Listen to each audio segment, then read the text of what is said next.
Joseph makes himself known by Ginzberg. Seeing that his brethren were, indeed, on the point of destroying Egypt, Joseph resolved to make himself known to them, and he cast around for a proper opening, which would lead naturally to his announcement. At his behest, Manasseh laid his hand upon Judah's shoulder, and his touch allayed Judah's fury, for he noticed that he was in contact with a kinsman of his, because such strength existed in no other family. Then Joseph addressed Judah gently, saying, 278, I should like to know who advised him to steal the cup. Could it have been one of you? Benjamin replied, Neither did they counsel theft, nor did I touch the cup. Take an oath upon it, demanded Joseph, and Benjamin complied with his brother's request. I swear that I did not touch the cup, as true as my brother Joseph is separated from me, as true as I had nothing to do with the darts that my brethren threw at him, as true as I was not one of those to take off his coat, as true as I had no part in the transaction by which he was given over to the Ishmaelites, as true as I did not help the others dip his coat in blood, so true is my oath that they did not counsel theft, and that I did not commit theft. Joseph, how can I know that this oath of thine taken upon thy brother's fate is true? Benjamin, from the names of my 10 sons, which I gave them in memory of my brother's life and trials, thou canst see how dearly I loved him. I pray thee, therefore, do not bring down my father with sorrow to the grave. Hearing these words of abiding love, Joseph could refrain himself no longer. He could not but make himself known unto his brethren. 279 He spake these words to them. Ye said the brother of this lad was dead. Did you yourselves see him dead before you? They answered, Yes. Joseph, did you stand beside his grave? The brethren, Yes. Joseph, did you throw clods of earth upon his corpse? The brethren, No. Then Joseph reflected, saying to himself, My brethren are as pious as aforetime, and they speak no lies. They said I was dead, because when they abandoned me I was poor, and a poor man is like unto a dead man. They stood beside my grave, that is the pit into which they cast me. But they did not say that they had shoveled earth upon me, for that would have been a falsehood. Turning to his brethren, he said, Ye lie when ye say that your brother is dead. He is not dead. You sold him 280, and I did buy him. I shall call him and set him before your eyes. And he began to call, Joseph, son of Jacob, come hither. Joseph, son of Jacob, come hither. Speak to thy brethren who did sell thee. The others turned their eyes hither and thither to the 4 corners of the house until Joseph called to them, Why look ye here and there? Behold, I am Joseph your brother. Their souls fled away from them, and they could make no answer, but God permitted a miracle to happen, and their souls came back to them. Joseph continued, Ye see it with your own eyes, and also my brother Benjamin seeth it with his eyes, that I speak with you in Hebrew, and I am truly your brother. But they would not believe him. Not only had he been transformed from a smooth-faced youth into a bearded man since they had abandoned him, but also the forsaken youth now stood before them, the ruler of Egypt. Therefore Joseph bared his body and showed them that he belonged to the descendants of Abraham. Abashed they stood there, and in their rage they desired to slay Joseph as the author of their shame and their suffering. But an angel appeared and flung them to the 4 corners of the house. Judah raised so loud an outcry that the walls of the city of Egypt tumbled down. The women brought forth untimely births. Joseph and Pharaoh both rolled down off their thrones, and Joseph's 300 heroes lost their teeth, and their heads remained forever immobile, facing backward, as they had turned them to discover the cause of the tumult. Yet the brethren did not venture to approach close to Joseph.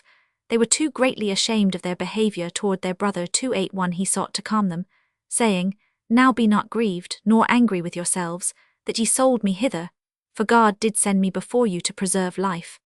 Even such kind words of exhortation did not banish their fear, and Joseph continued to speak, As little as I harbor vengeful thoughts in my heart against Benjamin, so little do I harbor them against you. And still his brethren were ill at case, and Joseph went on, Think you that it is possible for me to inflict harm upon you? If the smoke of 10 candles could not extinguish one, how can one extinguish 10? At last the brethren were soothed, and they went up to Joseph 282 who knew each by name, and weeping, he embraced and kissed them all in turn. The reason why he wept was that his prophetic spirit showed him the descendants of his brethren enslaved by the nations. 283 Especially did he weep upon Benjamin's neck, because he foresaw the destruction decreed for the 2 temples to be situated in the allotment of Benjamin. And Benjamin also wept upon Joseph's neck, for the sanctuary at Shiloh, in the territory of Joseph, which was likewise doomed to destruction. 284 Pharaoh was well pleased with the report of the reconciliation between Joseph and the Hebrews, for he had feared that their dissensions might cause the ruin of Egypt, and he sent his servants to Joseph, that they take part in his joy. Also he sent word to Joseph that it would please him well if his brethren took up their abode in Egypt, and he promised to assign the best parts of the land to them for their dwelling place. 285. Not all the servants of Pharaoh were in agreement with their master concerning this invitation to the Hebrews. Many among them were disquieted, saying, "If one of the sons of Jacob came hither, and he was advanced to a high position over our heads, what evil will happen to us when 10 more come hither?" 286. Joseph gave all his brethren 2 changes of raiment, one for use on the ordinary days of the week, and one for use on the Sabbath.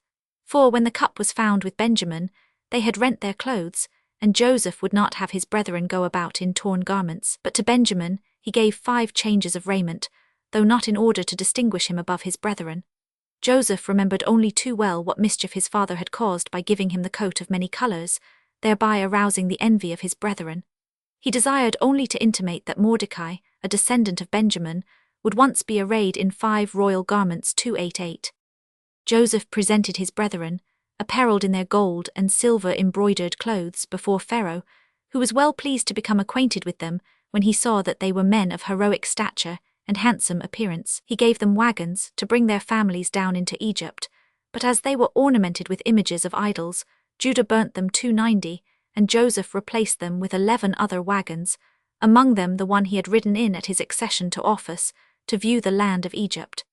This was to be used by his father on his journey to Egypt. For each of his brothers' children he sent raiments, and also 100 pieces of silver for each, but for each of the children of Benjamin he sent 10 changes of raiment.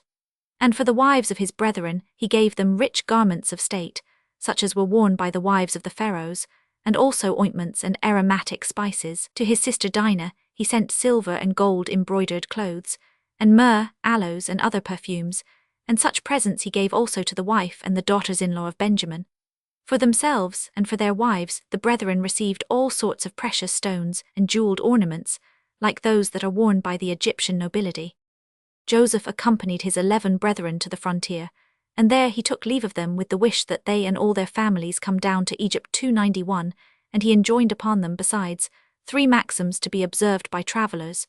Do not take too large steps, do not discuss halakhic subjects, that you lose not your way, and enter the city at the latest with the going down of the sun. 292.